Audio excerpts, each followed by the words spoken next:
అందరికీ శుభోదయం. ఏంటి మనము నిన్నటి క్లాస్ లో ఏం చెప్పుకున్నామన్నా తెలుగు విద్యార్థి. ఇందులో మనకి ఏమున్నాయి, పద్యాలు ఉన్నాయి కదా. మరి ఈ రెండు పద్యాలు చదివిన అందరూ చదివినని నేను అనుకుంటున్నాను. మరి చదివినో చదవలేదు, చదవాలి నాన్న, కంపల్సరిగా చదవాలి. చూడండి మూడో పద్యం మనకి చూడండి. పుస్తకముల నీవు పువ్వు ఓలెను చూడు, చింపబోకు మురికి చేయబోకు, పరుల పుస్తకమును ఎరువు తెచ్చి తినేని, తిరిగి ఇమ్ము వేగ తెలుగు బిడ్డ. చూడండి నేను మళ్ళొకసారి. పుస్తకముల నీవు పువ్వు ఓలే చూడు, చింపబోకు మురికి చేయబోకు, పరుల పుస్తకము ఎరువు తెచ్చి తినేని, తిరిగి ఇమ్ము వేగ తెలుగు బిడ్డ.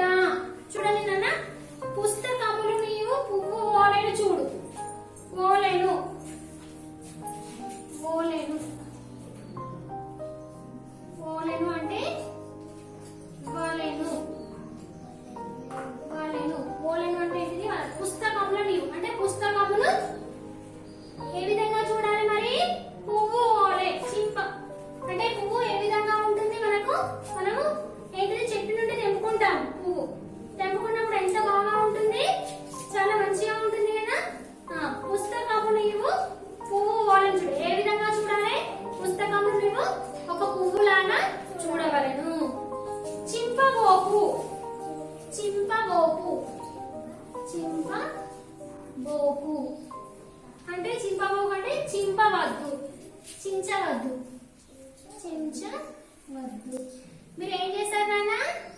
పుస్తకాలు మనం ఫస్ట్ తీసుకున్నప్పుడు ఎట్లుంటాయో మళ్ళీ ఒక 2 నెలల తర్వాత చూసే వరకు ఏముంటాయో పుస్తకాలు మొత్తం చించి పెడతారు, అవునా? ఆ విధంగా చేయకూడదు. పరులు అంటే ఎవరు? ఇతరులు. పరులు అంటే ఎవరు? ఇతరులు. పరులు ఇతరులు. ఎరువు అంటే అప్పుగా.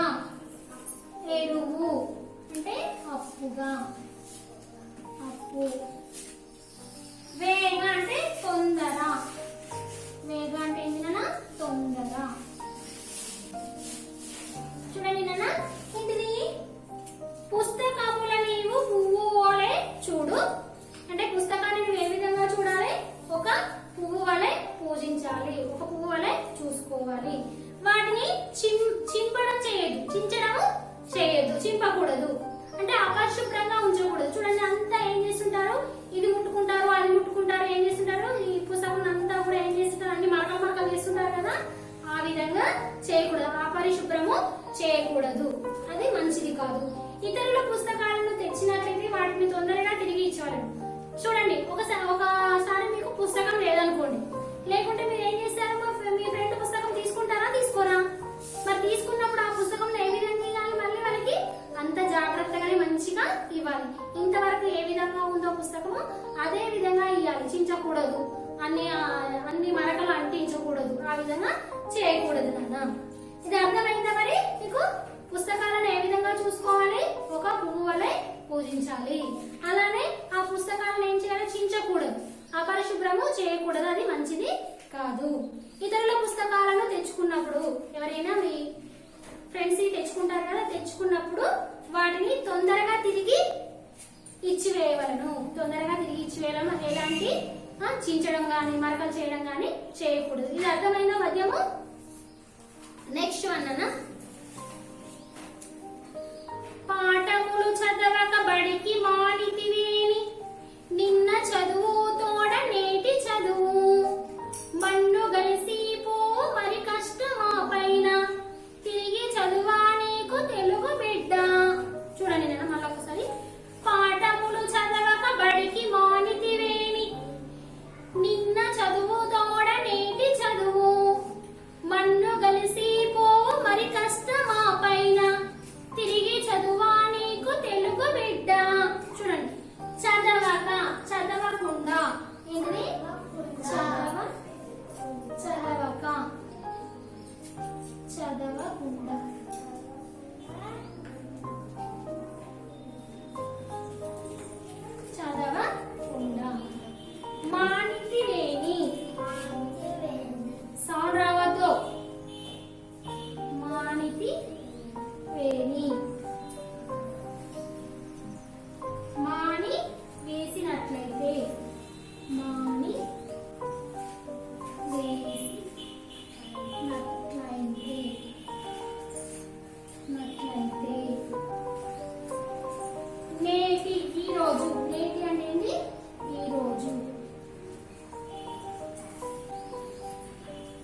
బూజు.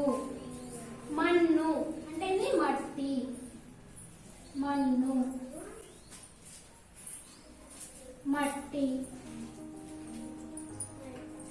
తిరిగి అంటే ఏంది? మరల. తిరిగి అంటే ఏంది? మరల. తిరిగి అంటే ఏంటన్నా? మరల. చూడండి, ఏంటిది? పాఠములు చదవక బడికి మానితివి. ఏంటిది?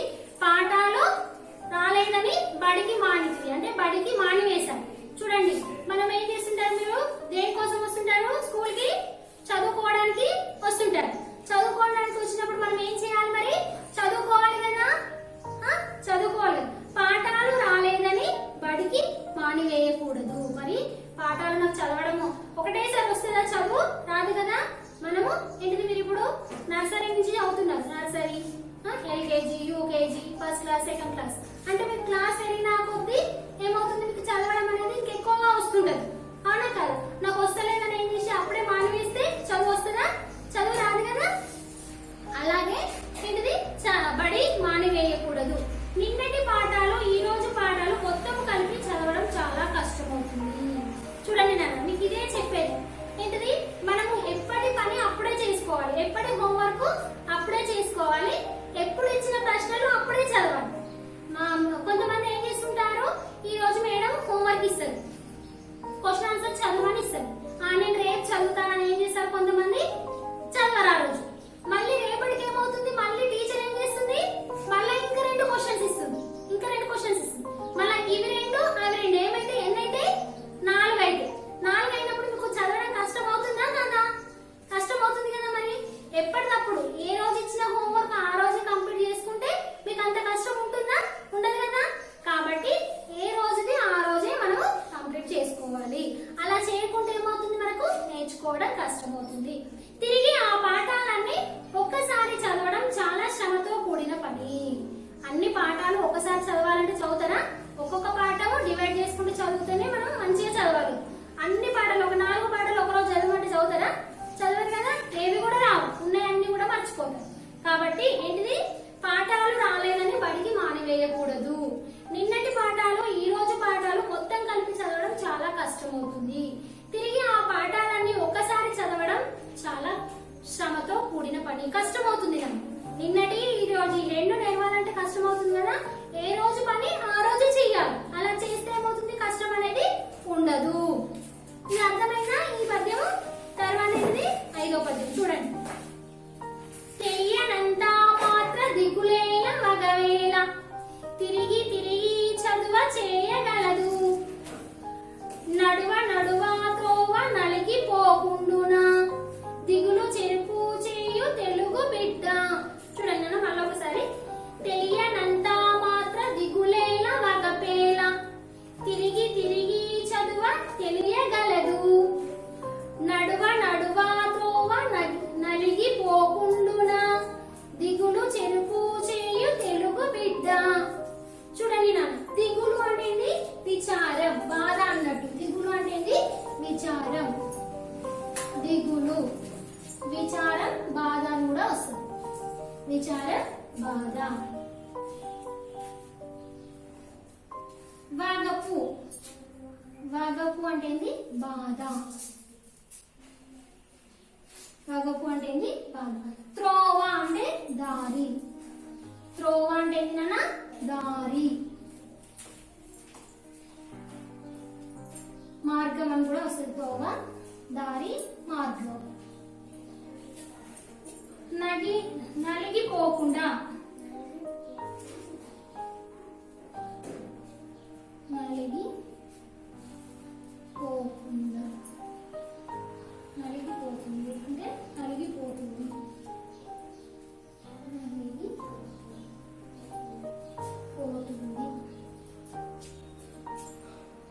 చెరుపు అంటే చెడు.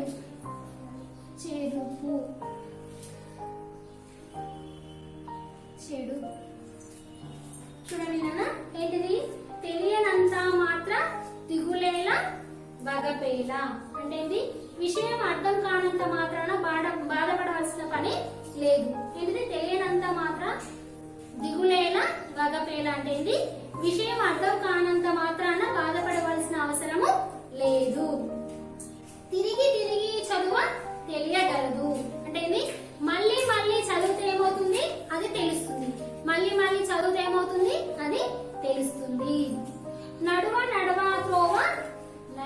పోకుండునా. అంటే రోజు నడుస్తూ ఉండేది నడువా త్రోవ నలిగిపోకుండునా. అంటే రోజు నడుస్తూ ఉంటే దారి అదే పడుతుంది. చూడండి, మామూలుగా మనం ఎప్పుడో ఒకసారి అంతా చెత్త అది ఇది ఉందనుకోండి, ఒక వేరే వాళ్ళ ఇంటికి వెళ్ళడానికి ఒక రోజు మనము అందులో నుంచి వెళ్తూ ఉన్నాం, వెళ్ళాక మళ్ళీ ఇంకొక రోజు వెళ్తాం, ఇంకొక రోజు వెళ్తూ ఉంటాం. వెళ్తూ ఉంటే అప్పుడు ఏమవుతుంది, మనకి ఒక దారి అనేది ఏర్పడుతుంది. అంతా ఏంటిది, చెత్త చెదరం అంతా కూడా గట్టి పడుతుంది. అంటే మనం నడవడం వలన ఏమవుతుంది, అది ఒక దారిగా మారిపోతుంది. అవునా కాదు? ఆ విధంగా అన్నది. చూడండి, విషయం అర్థం కానంత మాత్రాన బాధపడవలసిన పని లేదు. మళ్ళీ చదివితేనే తెలుస్తుంది. ఒకసారికి కొంతమందికి ఏమవుతుంది, ఒకసారి చెప్తే కొంతమందికి అర్థమవుతుంది, కొంతమందికి ఏమవుతుంది 2 సార్లు 3 సార్లు చెప్తే అర్థమవుతుంది. అవునా కాదు? కొంతమందికి 10 సార్లు చెప్తే కూడా అర్థమవుతుంది. అదే విధంగా మనకు ఒకటేసారి రాలేదని బాధపడకూడదు. మళ్ళీ ఏం చేయాలి, చదవాలి. ఎట్లనగా రోజు నడుస్తుంటే దారి అదే పడుతుంది కదా. చూడండి, మనం ఒకసారి నడిచామనుకోండి, రోజు అదే దారిలో వెళ్తుంటే ఏమవుతుంది, అది ఒక బాటగా మారిపోతుంది. దీని యొక్క భావం. మళ్ళీ ఒకసారి చూడండి, ఫస్ట్ భావం ఏంటిది, పట్టుబట్టి చదివి బట్టి పెట్టరాదు, సారమెరిగి నీవు చదవవలను, అర్థమయ్యేని ఆపై కంటక సులభమవును నీకు తెలుగు బిడ్డ. ఒక పాఠాన్ని ఏంటిది 1కి 10 సార్లు చదివి బట్టి పెట్టకూడదు. ఇంతకుముందు క్లాస్ లో మనం చెప్పుకున్నాము. ఏంటిది, ఒక దాన్ని ఫస్ట్ మనం ఏం చేయాలి, భావాన్ని అర్థం చేసుకోవాలి. అర్థం చేసుకున్న తర్వాతనే దాన్ని మనం చదవాలి. అలా చదివితేనే మనకు అది ఏమవుతుంది, మనకు వచ్చేస్తుంది. అలా చదవకుంటే మనకు వస్తుందా, రాదు కదా. ఫస్ట్ పద్యం యొక్క భావం. తర్వాత ఏంటిది, చదువు రాని వాణి జనులు మెచ్చరు సొమ్ము, చదువు నేర్చు వాణి జగము మెచ్చు, దేశ కాలాగతులు తెలియగా వచ్చును, తెలివి మంచి చెడ్డ తెలుగు బిడ్డ. ఏంటిది, చదువు రాని వాడిని ఎవరైనా ప్రజలు మెచ్చుకుంటారా? ఎవరు కూడా మెచ్చుకోరు. మరి చదువుకుంటే ఏమవుతుంది, ప్రపంచంలో ఉన్న వాళ్ళందరూ కూడా మనల్ని మెచ్చుకుంటారు. దీని యొక్క అలా మెచ్చుకుంటారు. తర్వాత ఏమవుతుంది, మంచి చెడుల మధ్య ఏది మంచి ఏది చెడు అని కూడా తెలుస్తుంది. దీని యొక్క భావం, సెకండ్ పద్యం యొక్క భావం. తర్వాత ఏంటిది, పుస్తకంలో నీవు పువ్వు ఓలే చూడు, చిప్పబోకు మురికి చేయబోకు, పరుల పుస్తకమును ఎరువు తెచ్చి తిరిగి ఇమ్ము వేగ తెలుగు బిడ్డ. ఏంటిది, పుస్తకంలో ఏ విధంగా చూసుకోవాలి, పువ్వు వలె చూసుకోవాలి. అదే విధంగా ఏంటిది, వాటిని ఏం చేయాలి, ఆ పుస్తకాలను చించుతారా? మరి చించరు కదా. చించకూడదు, మరియు అపరిశుభ్రం చేయకూడదు. అది మంచిది కాదు. ఎవరైనా పుస్తకాలను అప్పు తెచ్చినట్లయితే, అంటే మనము అడిగి తెచ్చుకున్నట్లయితే తర్వాత ఏం చేయాలి, మనం తొందరగా వాళ్ళకి ఇచ్చివేయాలి. ఇది ఒక 3వ పద్యం యొక్క భావము. చూడండి, 4వ పద్యం, పాఠములు చదవక బడికి మానితివేని, నిన్న చదువు తోడ నేటి చదువు, మన్ను కలిసిపోవు మరి కష్ట మా పైన, తిరిగి చదువా తెలుగు బిడ్డ. చూడండి, ఇది పాఠాలు రాలేదని బడి మానివేయకూడదు. నిన్నటి పాఠాలు ఈ రోజు పాఠాలు మొత్తం కలిపి చదవడం చాలా కష్టమవుతుంది. తిరిగి ఆ పాఠాన్ని ఒకసారి చదవడం చాలా శ్రమతో కూడిన పని. అందుకే ఏం చేయాలి, మీరు ఎప్పటి హోంవర్క్ అప్పుడే చేయాలి. అన్ని పెండింగ్ పెట్టుకోకూడదు. పెండింగ్ పెడితే ఏమవుతుంది, చాలా కష్టం అవుతుంది. అర్థమవుతుందా? దీని 4వ పద్యం యొక్క భావం.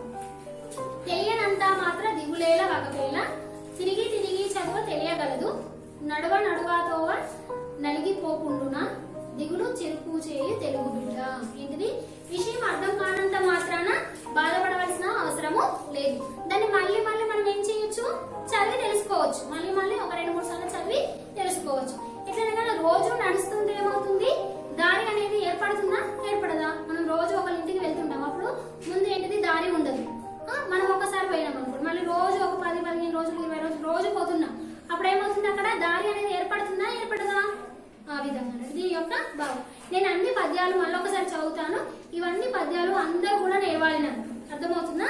చూడండి, ఫస్ట్ పద్యము, పట్టుబట్టి చదువు బట్టి పెట్టాను, సారమెరిగి నీవు చదువవలయు, అర్థమయ్యేనేని ఆపై కంటత, సులభమౌను నీకు తెలుగు బిడ్డ.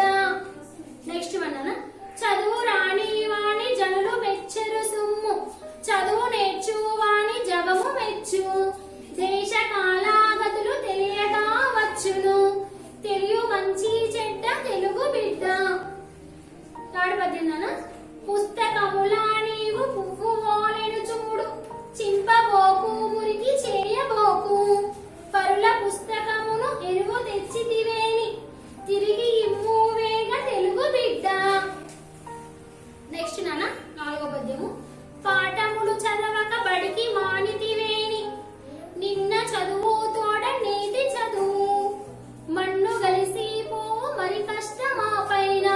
తిరిగి చదువా నీకు తెలుగు బిడ్డ. నెక్స్ట్ నాన్న 5వ పద్యము. తెలియనంత మాత్ర దిగులేల వగపేల, తిరిగి తిరిగి చదువ తెలియగలదు, నడువ నడువ త్రోవ నలిగిపోకుండునా, దిగులు చెరుపు చేయు తెలుగు బిడ్డ. ఇవన్నీ కూడా పద్యాలు అందరికి కూడా చదవడం రావాలి నాన్న. మనకేంటిది FA1 ఎగ్జామ్స్ ఉన్నాయి కదా, అవి ఏం చేయాలి మీరు ఫస్ట్ లెసన్ సెకండ్ లెసన్ అన్ని బిట్స్ క్వశ్చన్ అండ్ ఆన్సర్స్ చదవాలి నాన్న. ధన్యవాదాలు.